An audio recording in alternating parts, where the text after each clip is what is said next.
టోటల్గా భద్రాచలంలో నిర్వహించే సీతారామచంద్ర స్వామి వారి కళ్యాణ మహోత్సవం సాంప్రదాయ పద్ధతిలో జరగడం లేదని సనాతన సింధు సత్సంగ్ ట్రస్ట్ భాగ్యనగర్ చైర్మన్ స్వామి స్థితప్రజ్ఞానంద సరస్వతి ఆవేదన వ్యక్తం చేశారు. హైదరాబాద్ సోమాజిగూడ ప్రెస్ క్లబ్లో సమావేశం ఏర్పాటు చేసిన ఆయన ప్రభుత్వం వీలైనంత త్వరగా దీనిపై వివరణ ఇవ్వకపోతే రామనామ నవమి రోజున భద్రాచలంలోనే మరో రోజు కళ్యాణం నిర్వహిస్తామంటూ కూడా హెచ్చరించారు. అదేవిధంగా కళ్యాణ మహోత్సవంలో శ్రీరాముడి రామనారాయణుడు సీతాదేవిని సీతామహాలక్ష్మిగా సంబోధించడం సాంప్రదాయానికి విరుద్ధంగా అంటూ కూడా పేర్కొన్నారు. శతాబ్దాలుగా కొనసాగుతున్న గోత్ర ప్రవరాల పఠనంలో కూడా మార్పులు చేస్తున్నారని ఇది భక్తుల్లో ఆందోళన కలిగిస్తుందంటూ కూడా వారు అంటున్నారు. గత 12 ఏళ్లుగా ఈ మార్పులు జరిగాయని వీటిపై కోర్టుకు వెళ్లినా ఇప్పటి వరకు న్యాయం జరగలేదని స్వామి స్థితప్రజ్ఞానంద అంటున్నారు. అలాగే ఈ అంశం గురించి సీతారామ కళ్యాణం రోజున సీతారామ కళ్యాణం అని శుభలేఖలో పేరుంటుంది. దేవస్థానం యొక్క పేరు కూడా సీతారామచంద్ర స్వామి దేవస్థానం అని ఉంటుంది. వాస్తవానికి సీతారామ తల్లిని రాముణ్ణి అలంకారం చేసి కళ్యాణ సమయంలో మాత్రము సీతారాములు అదృశ్యమవుతున్నారు.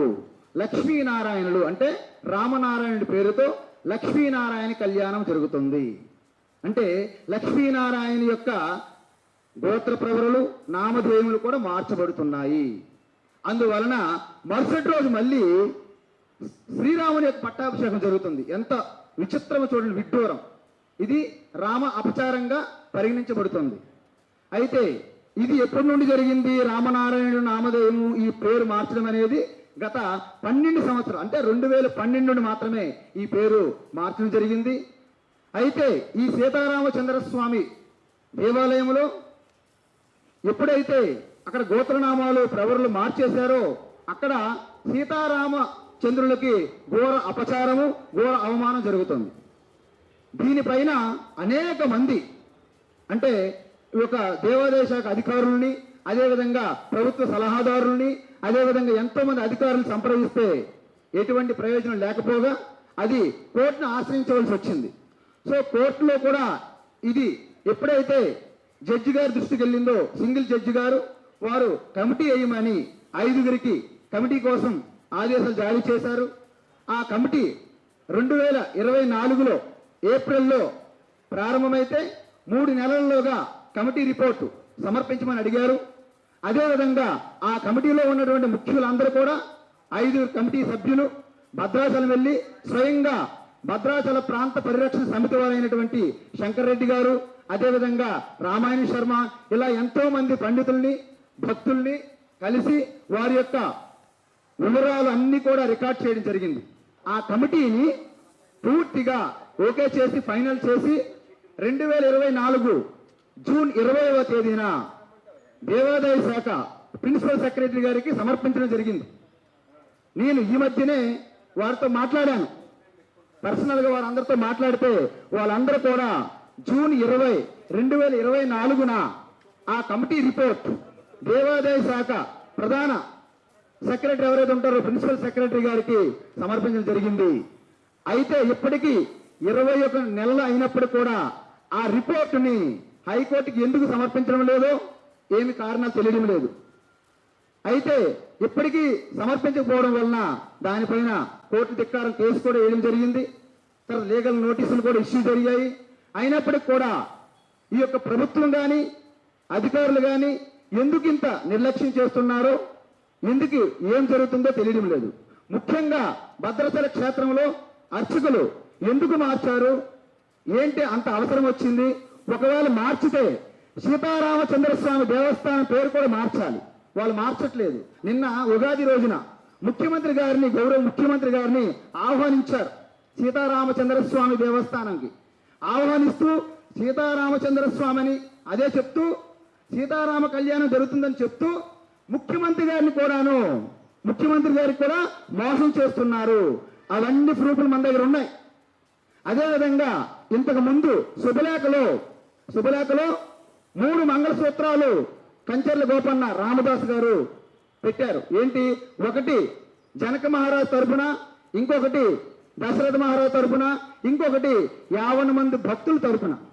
ఆ శుభలేఖలు కూడా పేర్లు మార్చేసి ఇప్పుడు ఆ శుభలేఖల్లో దశరథ తరఫున, జనక మహారాజు తరఫున, భక్తుల తరఫున తీసేసి 3 మంగళసూత్రాలు కేవలము రామదాస్ తరఫుననే రాస్తున్నారు.